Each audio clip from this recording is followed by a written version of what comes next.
Yes, O Lord, let the earth be saved, and every heart will sing your praise.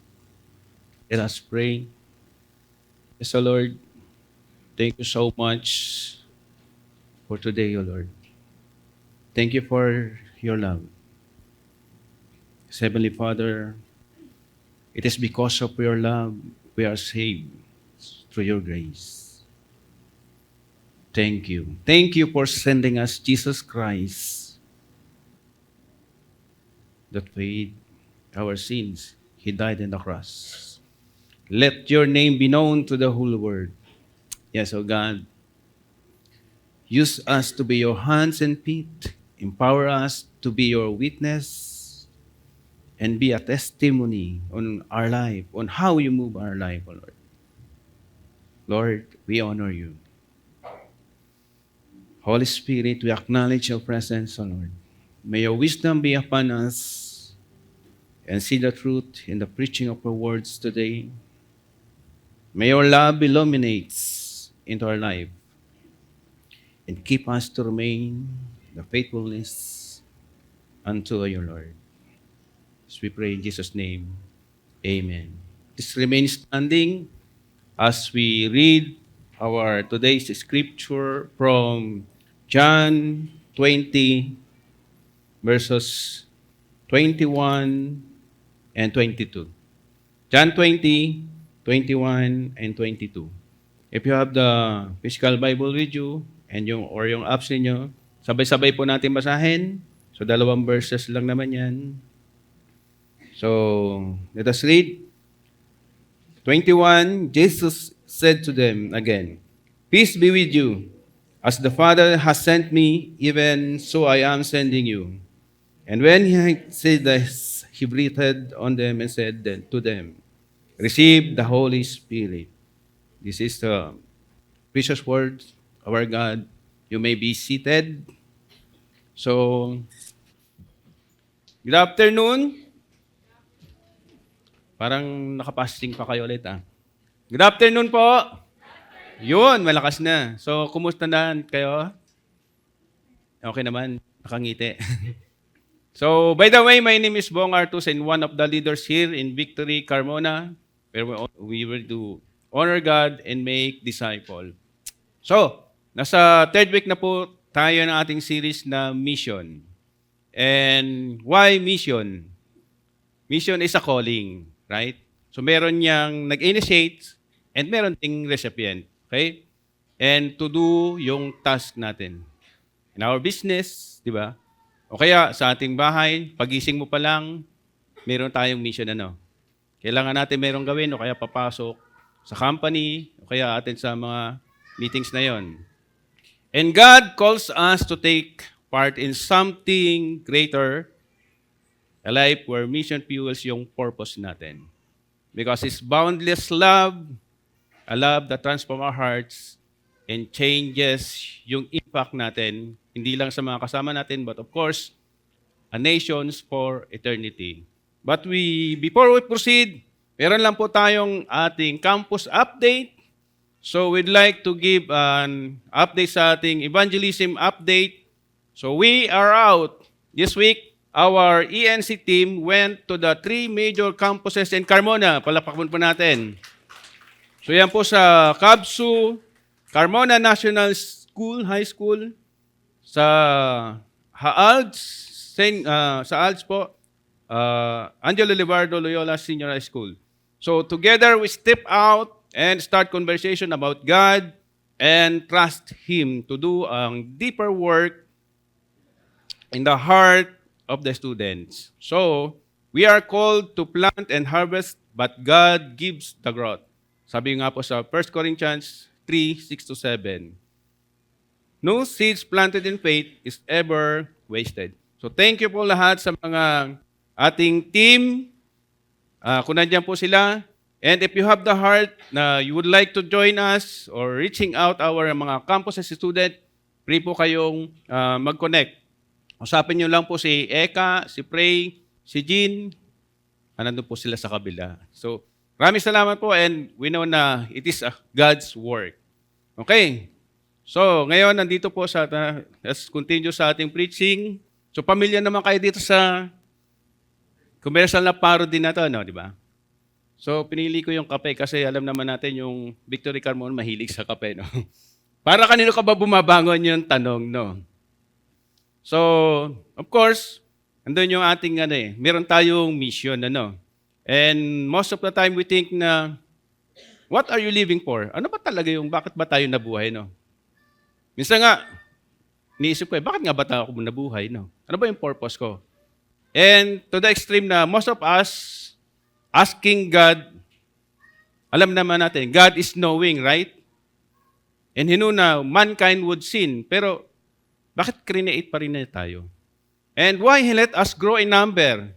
Sa population ng earth, ng mundo, ilan na tayo? Billions na tayo, di ba? So, bakit ginawa pa na yan? Magkakasala pa rin tayo. Because meron siyang mission. Ngayon, tatakal po natin, sino yung mga naka-attend ng first week saka second week na preaching? Uy, ilan lang?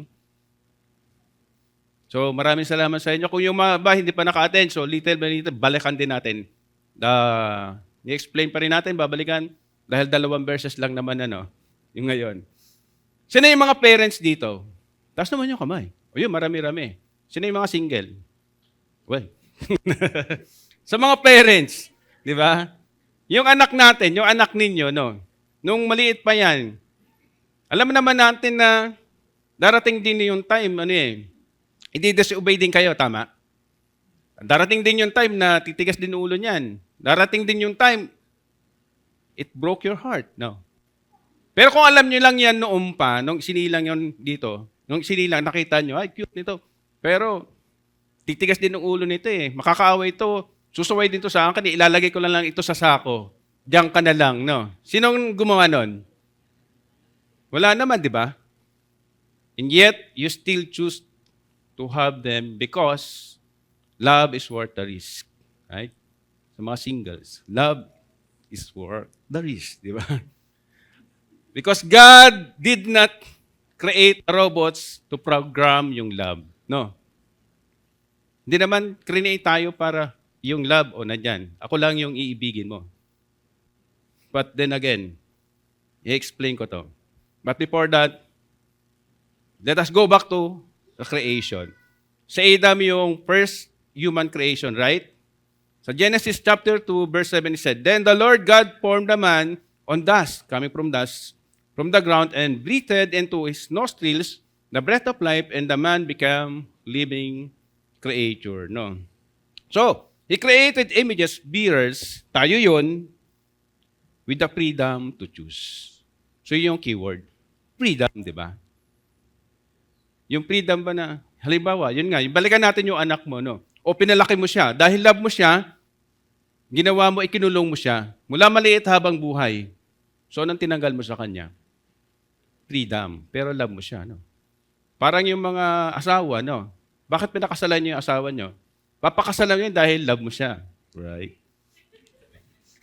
Bakit tumitingin? Natutunaw, no? Pero, dahil love na love mo siya, ikinulong mo siya. Mula nung nagkasal kayo, hanggang ngayon, kinulong mo siya, no? So, anong nawala sa kanya? Sa tingin mo ba, love yun? So, hindi yun yung character ni Lord, Wala yung love. Before Adam ever took a breath, hindi yan aksidente lang. Yung cross is already in God's heart. Nakaprepare na yung cross. So, we were not created by accident and we were created for reconciliation. So, nagigets nyo na yung mga tanong na, bakit ba tayo create? Dahil ang original plan talaga ni Lord is creation, right? So, creation na merong freedom. But, God knew the cost of freedom, but He chose to pay it. Hindi yan option, right? Through the blood of Jesus Christ, the shedding of the blood. And yung fall ng tao, it is not a surprise. Pero yung redemption, kasama na doon sa plan ni Lord. No? The redemption. So, our God, our Creator, the Creator stepping into His own creation, si Adam, na pumunta si Jesus Christ sa atin to rescue the all people who reject Him. Dahil alam niya mangyayari yun, right? And He made us again because love is worth the risk. Andun yung love, diba? So, in week 1, ito yung pinagdaanan natin, di ba? Si God the Father, the Father's love. God's love for the world is the driving force for mission. He's sending Jesus demonstrate that He actively seeks to reconcile the world to Himself. And week 2 naman, ito na po yung si Jesus Christ, the Son's sacrifice. Jesus' crucifixion is central to God's reconciling work. The cross becomes the means by which humanity is thrown back yung relationship natin kay Lord. So yung mission po ay initiative ni God. Hindi po yan yung missions na ginawa natin, no? Now, God wants us to participate. Lahat tayo, no? Pero napaka-gracious pa rin ni Lord, di ba? Create niya na tayo, alam nating magkakasala tayo, but He still choose to save us. Parang parang pumunta ka sa isang bahay, alam mong may handaan, no? Hindi ka na nga invited, hindi ka pupunta, no? Punta ka na, no? Naging great, crosser ka, no? Punta mo doon, hinahiyan ka ng pagkain, tapos pinagugasan ka pa ng pinagkainan mo. Tapos nung umalis ka, may Sharon ka pa, no? Napaka-gracious, no? Tapos nung umalis ka, sinabi sa'yo, balik ka ulit, ha? Just like, di ba? Si Lord, ganun napaka-gracious niya. Wala naman tayong ambag, di ba? Kumain ka, wala ka nang ambag Nagdala ka pa, no? Yet, He invited us for reconciliation. That's the point. Pero paano? Kasi yung relationship na yon nawala, no? Na-broken. And we need God. Siya pa yung nag-invite sa atin for restoration. Right? Yun yung ating mission na kailangan kasama tayo. So, paano mangyayari yon? Ito yung pag-aaralan natin through the Spirit's power. And this passage explicitly connects ito yung mission ni Jesus Christ, which was sent by the Father, and now with the sending of the disciples. And sa mga disciples, of course, papunta sa atin, empowering by the Holy Spirit. Yun yung po dapat nating maintindihan ngayon. Illustrating yung relational, the God the Father and Jesus Christ relation, and with the disciple. And communal nature of mission. Communal, ibig sabihin nito is yung marami lang. Marami sila. Kaya yung pumasok si Jesus Christ doon, andun yung mga disciple, no? A nature of mission with the Trinity. So magiging tatlo na yan. God the Father, the Son, and now the Holy Spirit. But us, as believers, we should also motivated to participate. Paano? Through the Holy Spirit. Kasi kung mag-i-stay naman si Jesus Christ dito, na human body, no? At wala siya sa atin. Kung bilyon-bilyon na yung mga tao, paano pa natin niya ma-reach out, no? Yung nga lang mga disciples, ang hirap na Ang presidente nga natin, hindi naman lahat okay sa kanya, di ba? Na-reach out niya ba? No. So it is through the Holy Spirit, because of the Father's love, the Son's sacrifice, so God's mission, as revealed through the Gospel of John, yan po yung pag-aaralan natin. Okay?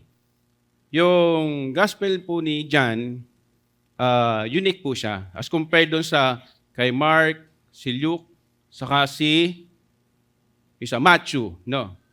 So, he wrote it for both sa Gentiles, saka yung mga Jews na Christians. Considering na alam na nila yung basics ni Jesus Christ. Yung baptism niya, yung mga works niya, miracles, yung lahat ng mga ginawa ni, sa angle na yon, iba yung kay John. Kung mapapansin nyo, kapag binasa yung book ni John, masyado siyang close kay Jesus Christ. Right? And most of it, ito yung pinaka-theological reflection explaining yung spiritual meanings behind the events of Jesus Christ. No? So meron pong 4 na part yan, yung John 20, sa verse 1, pag binasa nyo hanggang 10 yan, ito po yung resurrection ni Jesus Christ on the third day.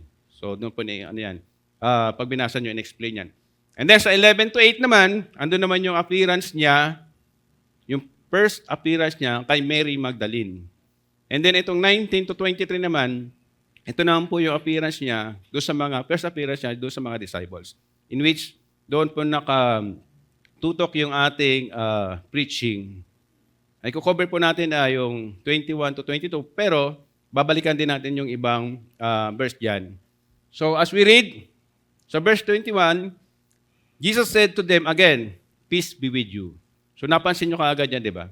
Sabi diyan, Jesus said to them again. So ibig sabihin na again, ulit na yan, ano? It's either na marami na o pang ilang beses na. Peace be with you. As the Father has sent me, even so I am sending you. And when he had said that, he breathed on them and said to them, receive the Holy Spirit. Ngayon, babalikan natin yung bakit sinabi ba yung again. No? It is not, and sabi niya is peace be with you. Hindi po yan yung ordinary na greetings. Peace be with you. No? So, malalaman natin. Balikan muna natin, syempre, kung bakit naging again. So, balikan natin yung verse 19. Sabi dyan, on the evening of that day, the first day of the week, so yan yung, yung evening na, yung umaga, nagpakita siya kay Mary Magdalene. Ngayon, yung mga ibang disciple, hindi pa siya nakita, nag-uwi na sila. So, gabi na yan, no? So, the doors being locked, where the disciples were for fear of the Jews. So, sinasabi din na dito na yung room nila, nakalock siya, no? Bakit nakalock, no? And natatakot sila, no? So, the disciples, dahil nga nalaman nila na, di ba, namatay si Jesus Christ, so, that day, for third day niyan, alam nila is, di ba, nakaburo siya o nawala siya. Ngayon, pero nabalitaan niya na, nawala siya doon sa tomb noong umaga, no? And because of that, yung mga religious leaders, after the crucifixion of Jesus, is unlikely candidate na magre-risk yung life nila. Maaaring sila naman yung habulin, no? Hanapin, di ba? Kaya sinasara nila. But then, Jesus entered to them sa room nila and sinabi, peace be with you. So ano yun ba yung meaning ng peace? Alam naman natin na sa Hebrew word, ang ibig sabihin nun ay shalom. So hindi yung ibig sabihin na peace be with you, ganun. Kung greetings ang no. It is the wholeness, the well-being, at meron siyang spirit ng restoration. So, sinabi diyan, meron pong dalawang message yan, no? Kung bakit sinabi ang peace be with you. Unang-una na siyempre, nandun sila sa room. Ngayon, sarado nakalock nga di ba? Tapos bigla siyang papasok si Jesus Christ, no? Hindi niya naman sinabing, peace be with you, brother. Hindi naman. Lalo nagulat na yan, ano? O kaya naman, siguro, biglang dumating si Jesus Christ dun na parang, just like that na, basta-basta lang siya, tapos ginulat sila, no? But even though, kahit naman siguro sa atin, na nakasara yung room, no? Nakita nyo, physically, tumagos siya doon, no? Ibig sabihin, talagang, although, resurrected body na kasi siya eh. So, merong fear, merong naramdaman na kaiba yung mga disciple. Saka hindi naman nila, kilala kaagad eh. Kaya ang sabi, ang susunod na verse dito, sa 20, when he said this, he showed them his hands and his side. So parang sinabi, peace be with you. Kasi makita niya yung, di ba, pinagpakuan, So, una, yung peace na yan, yung message niya is coming emotion, state the fact that he passed through the doors indifying the physical barriers. So, huwag kayong magulat, no? And yung pangalawa naman, a peace that comes from reconciliation with God. So, hindi naman nire-rebuke ni Jesus Christ yung takot nila. But then again, in-offer niya yung peace, no? And peace is a foundation of a mission. Right? Yan, tingnan natin dito. Sa verse 21, hindi lang kasi naka-highlights dyan. Kaya sinabi niya, peace be with you. So dalawa na yan, di ba? Shalom, shalom. So ano ibig sabihin yan? Dalawang peace eh. Talagang inaano niya na peace be with you. Hina-highlight niya yun, no? So how can we offer yung peace to those who are hurting, fearful, or isolated? Kasi naka-close yung ano nila, di ba? So mayroong takot. Merong fear. At meron silang pakiramdam na na-hurt sila dahil doon sa pagkamatay niya. Kasi 3 days pa lang, right? Just like us also. Jesus can enter our body na nakalock. Ang ating fear body, kung meron pa kayo. At yun yung unang-unang sinasabi niya. Di ba? Papasukin natin siya. Sabi niya, He offer yung peace first. Just like that. Yung meaning nito. Then, our mission begins by extending the same grace and acceptance that Jesus offers. Remember, bago pa na-crucify si Jesus Christ, meron ng relationship na nabuo kanila, di ba? Yung mga disciples. And at that moment, it is a relational invitation para ma-experience din nila yung God's peace and love. Kasi sinasabi ni Jesus Christ, eto ako, hindi ako ghost. Ako eto, na nasa human body, but still in divinity. Right? And just like that, nakita niyo yung ano, I overcome the death. I am victorious. We are victorious. Just like us. We can share or we can start sharing the gospel of who Jesus Christ by building a relationship first. Right? For example, meron kayong mga matagal ng kaibigan na naiisip na, o kaya yung family nyo na gusto nyo share. And sometimes, meron mga lumapit sa inyo may problema, no? They are broken. Meron mga relationship na naghihingi ng advice sa inyo. O kaya naman, may mga tao na ang hirap, di ba? Merong hurt, merong mga pakiramdam na sumusuko na sila, no? Pero pag lumapit naman sila, huwag niyo sabihin, pinagkwento niyo nga, ganito kasi ang ginagawa ng asawa mo eh. Ang sama naman ng asawa mo eh. Dapat ganito. Paano kayo magbibuild ng relationship, no? Hindi sabihin mo, hindi pwede yan. Ito kasi yung gusto ni Lord eh. So wag mo na ganun. Minsan, tayo, kahit kayo naman, di ba? Parang punong-puno na kayo ng tawag dito, yung gulong-gulong na yung isip nyo, ang bigat na ng pakiramdam nyo, no? Hindi kayo makapagsalita sa family nyo, pero minsan, sa friend lang kayo nakapag-usap. Ang gusto nyo lang naman, di ba, minsan, hindi humanap ng, masolusyon na agad eh. Ma-release lang, right? Tapos, may makausap lang. Doon pa lang. Doon, pwede na tayo mag-start ng relationship. Just like sinasabi ni Jesus Christ. Peace be with you. Now, yan nga, sinabi na, He showed them yung kanyang hands. And again, ito yung proof na si Jesus Christ na namatay at na-resurrect is still the same na Jesus Christ nakaharap nila. Nakita na yung pinakita niyo yung hands niya. No? And it also emphasizing yung resurrected body na. So, He is alive and victorious. Na-defeat niya na yung death. And, napalitan niya, di ba dito sa sinabi niya, sa last sentence, then the disciples were glad when they saw the Lord. So, yung fear ng mga disciples, napalitan ng overwhelming joy, saka recognition na ito nga si Jesus Christ, ikaw yun. At nagkameron ng transformation, yung despair, nagkameron ng hope. So, the faith requires yung personal encounter natin kay Jesus Christ. We cannot testify Jesus Christ unless na-experience nyo sa buhay niya. Amen?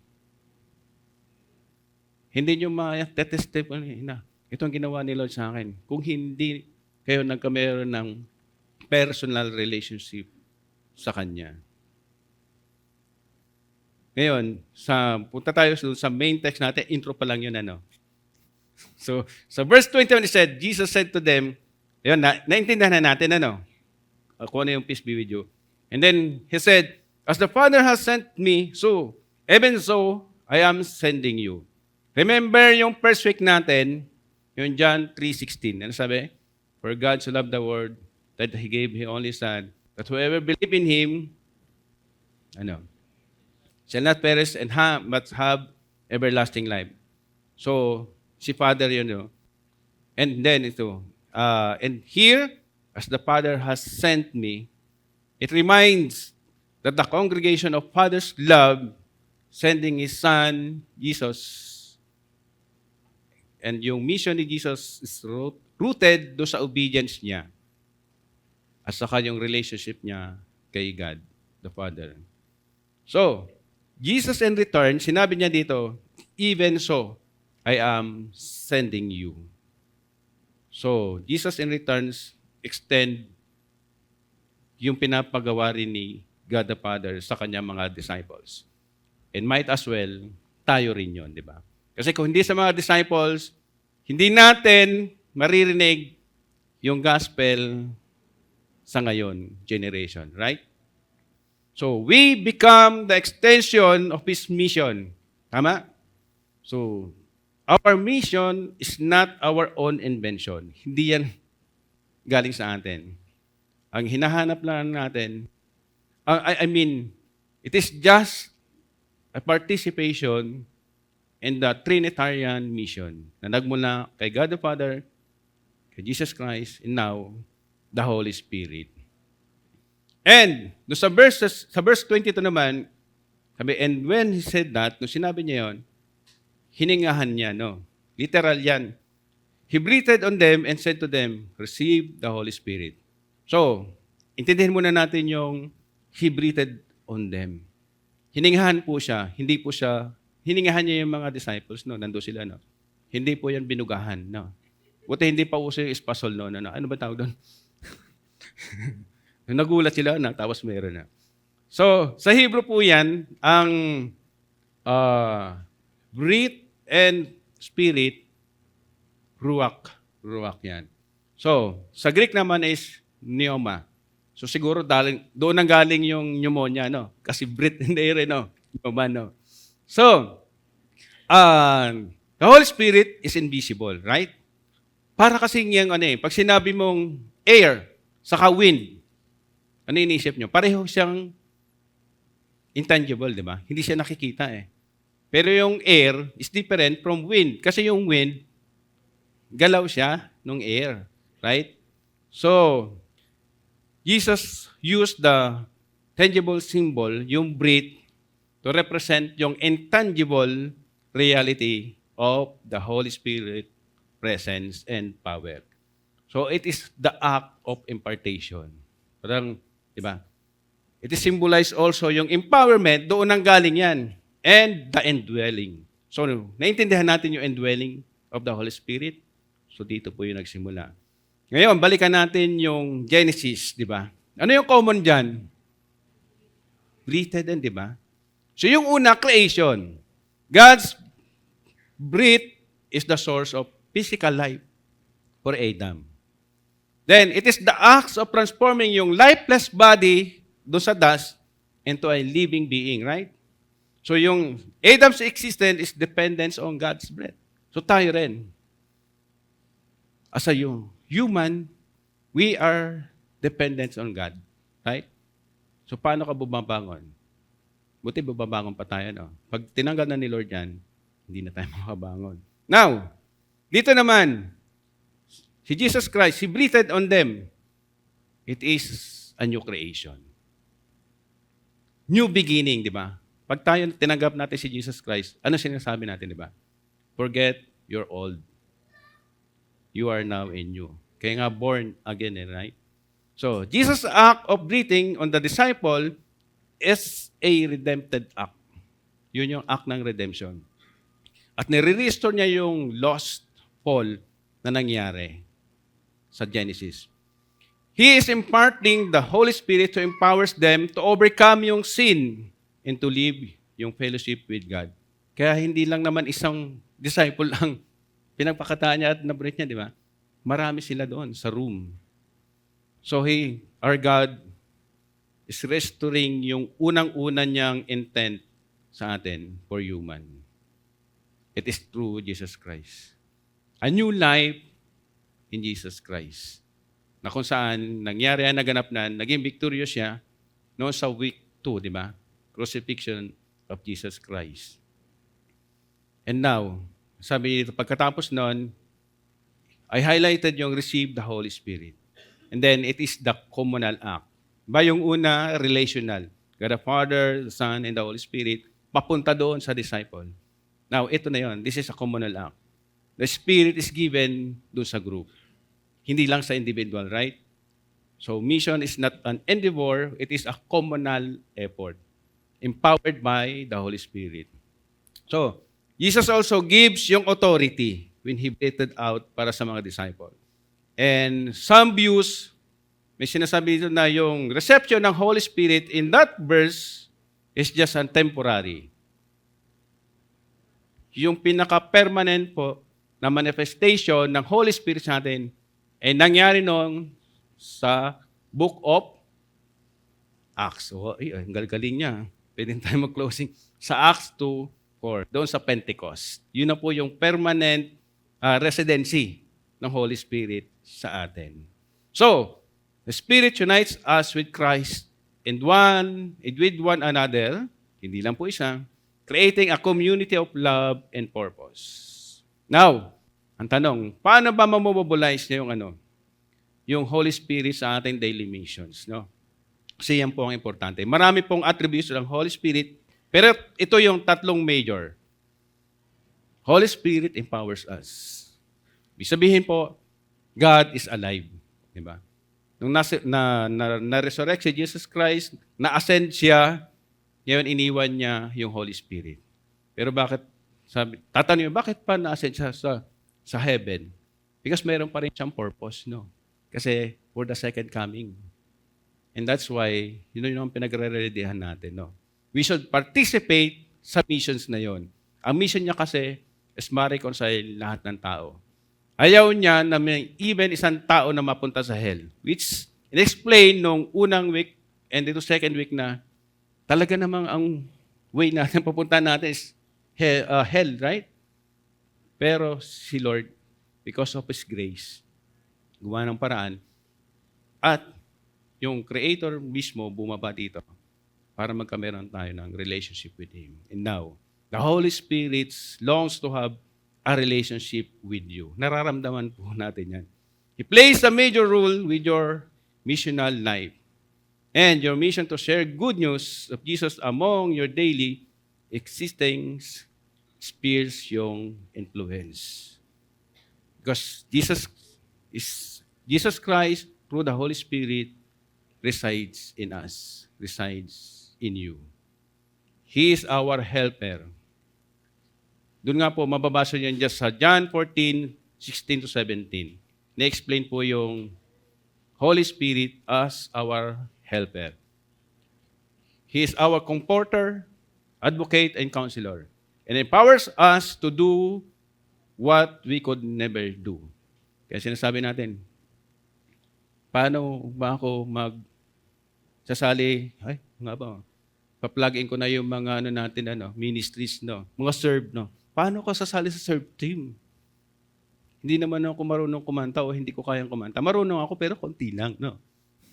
Sabi nga dito, the Holy Spirit empowers you for the things that you could never do. Bakit? Kasi God wants us to rely on Him. Kaya sasali na ako sa kids church. Uy, sige po. Si Ita, pwede ka na. Mag-ano ka na doon. Ah. Yun. There are so many things. And also, ito, sabi nga sa Acts 4:31, it said, and when they had prayed, the place in which they were gathered together was shaken. And they were all filled with the Holy Spirit and continued to speak the word of God with boldness. Kuminsan tayo, di ba? Ang hirap i-share, pero gustong-gusto mo na, mo. Ako, kayo, di ba? Alam nyo na, kilala nyo si Jesus Christ. It's because of yung mga first Christians na nandun sa book na to, no? And let the Holy Spirit lead them up to now. Because the Holy Spirit, in the Old Testament, the Holy Spirit, sa time na yon is the same the Holy Spirit sa atin ngayon. Ang Spirit hindi po nagbabago. No. Kahit na anong mangyari, still Jesus the Lord pa rin yan. Pero yung faith natin nagbabago. Minsan mataas, minsan mababa, no? So, and are you excited na ba in our mission life? Tandaan po natin, you are not alone because you have the God's Holy Spirit inside to empower you. Amen? So, pwede mo sabihin na, will you, sa katabi mo, will you? O kanan na, will you? Wag marry me, ha? Yan. Will you participate sa mission ni Lord, no? Baka sagutin kayo niyan eh. Biglaan lang, no? Tapos nag-no. Bakit? Pangalan ko kasi Wilma. No? Hindi will you. Also, he reminds, not knowing what is to say, tayo, di ba mga ganon, is common sa atin, no? Parang hindi ko naman alam sasabihin ko eh. Ay, ito, yung brother, ano naman ako. Advice naman ako, gaganito. Meron akong kaibigan, pero hindi ko kayang, i-evangelize. Hindi ko pa kaya mag-share. Sabi nga dito, no need to worry about it. Because if you obey kung ano yung leading ng Holy Spirit at ano yung pinoprompt sa atin to meet someone to converse the good news of Jesus Christ, again, maniwala lang kayo. The Holy Spirit will empower you and prompts kung ano yung mga sasabihin with wisdom and power. No? It also, kaya he reminds yan. He also reminds ano yung mga scriptures na ating mga sasabihin. No? Kaya we encourage you na magbasa ng Bible, right? And also, pag nag-uusap kayo, di ba, parang ito, ano kayang verse ang babasahin ko at isusulat ko pagdating doon sa kaibigan ko? No? Hindi ganun yun. Kahit nakaprepared ka na, pag nag-uusap kayo, iba yung leading, iba yung bibigay sa iyo ng Holy Spirit. Right? And of course naman, balik tayo dito sa, sorry. Uy, ayun na pong bumalik. Sorry po. Ngayon, pag sinabi natin kasing it reminds, pabalik sa it reminds. So, reminds, ibig sabihin, you have something in mind, right? But if you don't have mind, walang i-remind, right? So, paano natin i-remind yun? Of course, we need to have a knowledge, diba? On the scriptures by reading the Bible, right? Para magkameron tayo kapag tinawag tayo ng Holy Spirit, meron tayong masasabi, right? Sorry po. Sa reminds. Yon. Yan. Okay na. And it reminds. No? So again, it reminds. So meaning, if you are reminded, so wala tayong pagkukunan, we could not reminded if we don't even think our mind. No, what I mean is, kapag tayo po ay, may ganong time kasi na minsan nangyari sa amin na, ano kayong sasabihin ko dito, nangangailangan ng advice sa ganito. So, ang hirap naman, di ba? Kasi hindi mo pa alam kung ano yung issue, ano yung concern. But again, yung pong pagbabasa nyo ng mga books, ng scriptures, ng Bible, dire-diretsuhin nyo lang yan. Hindi nyo lang kailangang i-memorize lahat yan. And darating yung time na gagamitin yan. And that's the power of the Holy Spirit. I-reminds niyan kayo. Okay? Sabi nga dito sa John 14:26, but the Helper, the Holy Spirit, whom the Father will send in my name, He will teach you all things, and bring to your remembrance. Ayan. So yan po ang proof. All that I have said to you. Yun yung proof. No? Because God is not just filling you up with yung living words, but also His words that you will converse to others through Jesus Christ. by relying po doon sa Holy Spirit. Hindi po yung sa kakayanan natin na ito lang yung alam ko sa Bible. Ito lang yung alam ko mga verses, right? Kailangan magdire-diretso lang tayo ng pagbabasa at mag-rely pa rin tayo sa work ng Holy Spirit. And number 3, He speaks. Yun nga, you love to share about Jesus Christ, pero minsan hindi ako magaling magsalita. May hina ang boses ko. Nabubulol pa ako, no? Tulad ngayon, no? But then again, but check this out. Si Moses, his speech is this fluency. So, hindi fluent yung pag-ano niya. Pero ang sabi ni Lord sa kanya, tinanong nga siya, who gave human beings their mouth, who makes them deaf or mute, who gives them sight or makes them blind, is it not I, the Lord? Now, go, I will help you speak and will teach you what you say. So, wag na po nating hintayin sabihin tayo ni Lord, no? Na kung ano pa yung marami tayong mga dahilan, ano? Lord, wala po akong masasakyan. Motor lang ito pero ang layo, no? So, binigyan ka ng sasakyan, ano? Oh, ito, may kaibigan ka doon. At humihingi ng advice, ganito, o kaya magbibiji kayo, no? So, kotse na, Lord, sorry, namamasyal kami, no? So, again, let us obey and submit to our God, through Holy Spirit. Sabi nga sa Matthew 10:20, for it is not you who speak, but the Spirit of your Father speaking through you. Kaya po ako, Holy Spirit lang ako. Ibig sabihin, kahit na ako dito, hindi ko naman, na parang hindi ako nakaredy, pero again, through submission, through obedience, kaya niyo rin yan. No?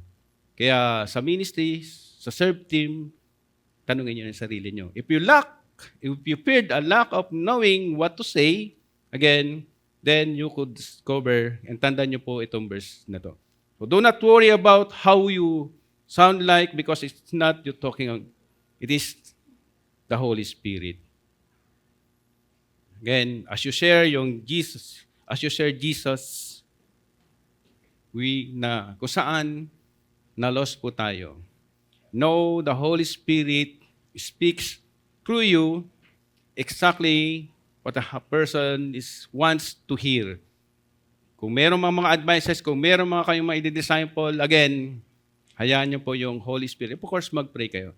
Then again, yung Holy Spirit will speak to you. Yung manifestation niyan, mararamdaman niyo. Holy Spirit into your mission life is inviting you sa ating mission life. Kasama natin siya. Because sharing Jesus does not depend on your ability. Hindi po yan abilidad natin. Again, wala po tayong share dyan, kundi galing sa Kanya. But, again, it is coming from His power. The power of God, the power of the Holy Spirit. Now, will you consider to do something different ngayong month? O hindi na ngayong month? Dapat ngayon na. Kung nung last Sunday, sabi ni Pastor, di ba? Kung meron ko natitempt ka, nandyan yung ating mga email na sinasabi, not now, no?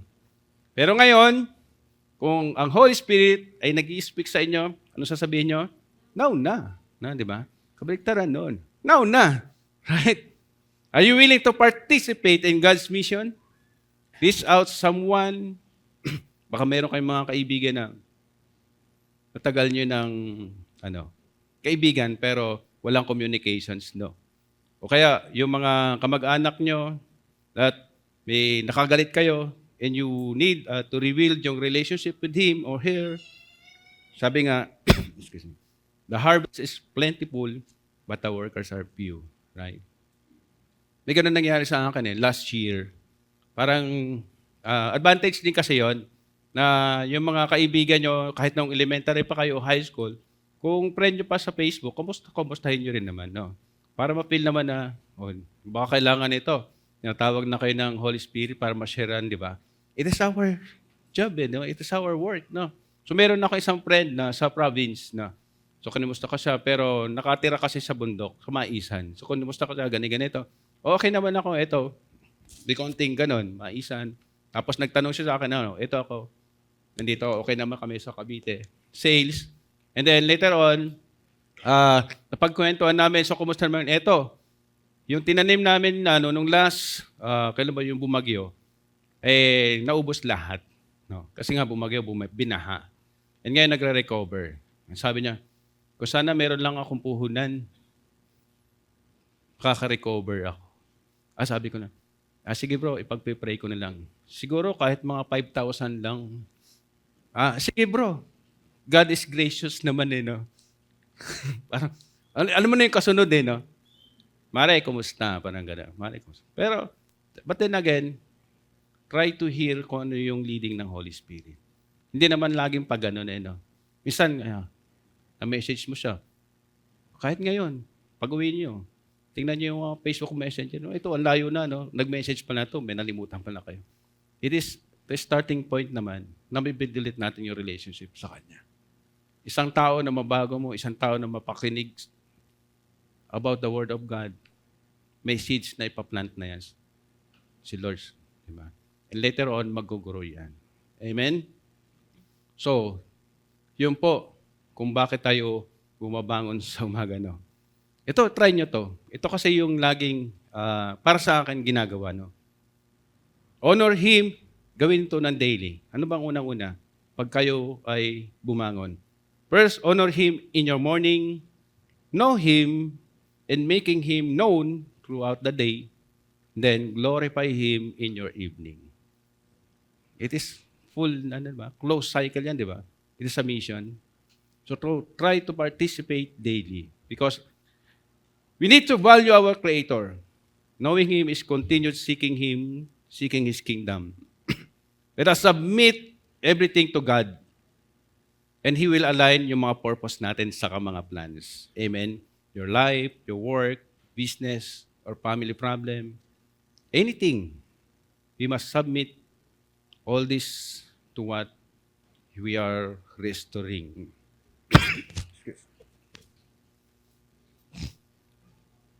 Balik tayo sa original plan. We lost the kingdom and Adam rejected it. But Jesus died in our place to open it for us.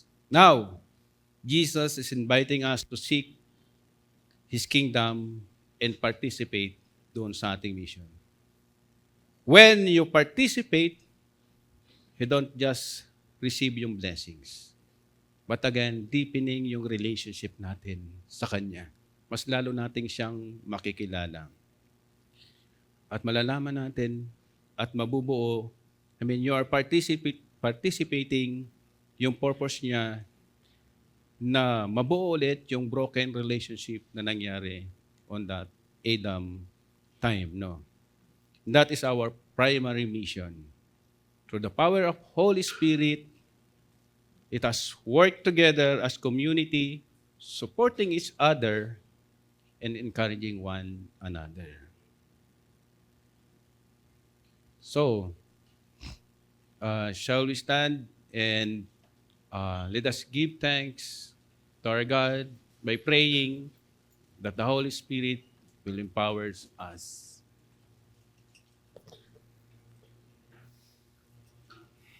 Yes, O Lord, thank you so much. Thank you so much for giving us the Holy Spirit, our helper that empowers us. We're praying and we're abiding His presence, O Lord. He comforts us. He strengthens us. Thank you, Lord. Thank you, God, for letting the part in His mission to fill the earth with your glory. We're praying, O Lord, na hindi kami magre-rely sa aming kakayanan, but on the Holy Spirit in seeking always the truth. Lord, we are asking for a wisdom and insight. Open our eyes to see a different open doors at meron pong mga opportunities around us to preach the gospel and to our friends and to our loved ones in a boldness, Panginoon. May you use us, Panginoon, to testify, be a testimony of our life, na kung saan, kung paano mo ka ginamit, kung paano ka namin nakilala, Lord. And proclaiming you, Jesus Christ, to others. Lord, we are also praying for our campus and other missionaries. Hindi po lang yung local campus or missionary, but then again yung sa nations, to provide them the provision and protection, O Lord, and give them the opportunities to preach the gospel na meron pong clarity despite ng mga communications and cultural barriers. We also, Lord, praying na kung ito yung will mo pa sa amin, Panginoon, we're praying na magkameron kami ng participation, O Lord. Use us, O Lord. Kung ano man po yung maiambag namin, to use us mightily to participate in your missions, O Lord. Lord, thank you for saving us. Thank you for your grace. Thank you for the salvation that you offer to our family, friends, to those people na makilala ka, Panginoon. Lord, we ask you to give us yung boldness and opportunities, Panginoon, to strengthen the courage to share your love to those who are lost, Panginoon. Na maipakilala ka kasi nila, na maipalapit ang puso nila sa iyo, Panginoon, and to heal those brokenness.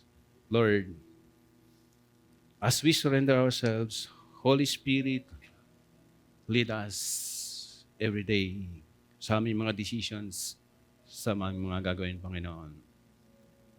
In everything, Panginoon, we are surrendering it to you. Because through surrendering, O Lord, we are letting the work of Holy Spirit in our lives, in the advancement of your kingdom. May the Lord bless you and keep you. The Lord make His face shine on you and be gracious to you. The Lord lift up His countenance upon you and give you peace. Lord, all the honor and glory are yours in all the things we do. Let your will be done. And this we pray in Jesus' name. Amen and amen. Kung sino po mo yung gusto ng prayers, mayroon po tayong prayer team dito. Lapit lang po kayo. And we are glad na to pray with you. Thank you so much and see you on next Sunday.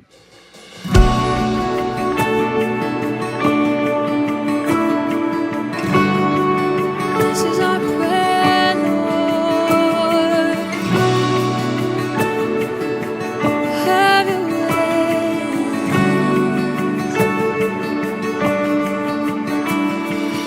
Here's my plans. You can draw the line. Here's my prayers. Your will over mine.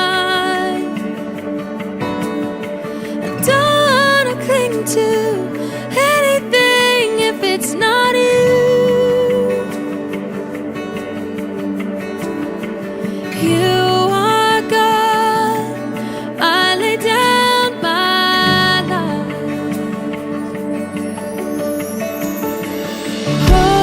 Holy Spirit, lead the way. I'm available.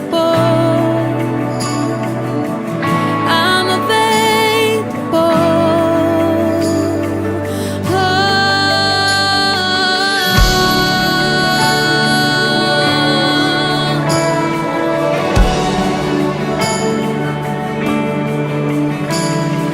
Here's my past. You redeem my regret. Here's my trust. You can order my steps. I don't wanna cling to anything if it's not you. You are God. You're not done with me yet. No. Holy Spirit,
my one